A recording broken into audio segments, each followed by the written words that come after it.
Fake news, isasagawa ng Philippine National Police o PNP ngayong araw kasamang iba't ibang ahensya ng pamahalaan.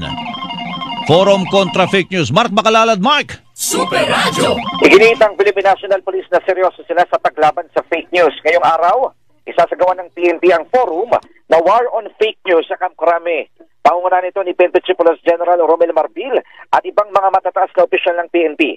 Lalawak din dito ang mga kinatawan ng Presidential Communications Office, Department of Interior and Local Government, mga tagapagsalita ng iba't ibang ahensya at maging ng media. Bago nito, maalalang lumikha ng Joint Anti-Fake News Action Committee o JAFNAC ang PNP para mag-imbestiga sa mga nasa likod ng pagpapakalat ng peking balita.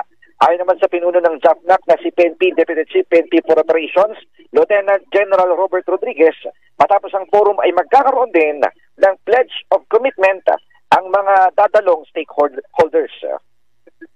Ang inyong kapuso Mark Bacalalad ng GMA Super Radio is Double D, dapat totoo. Super Balita sa Umaga Nationwide.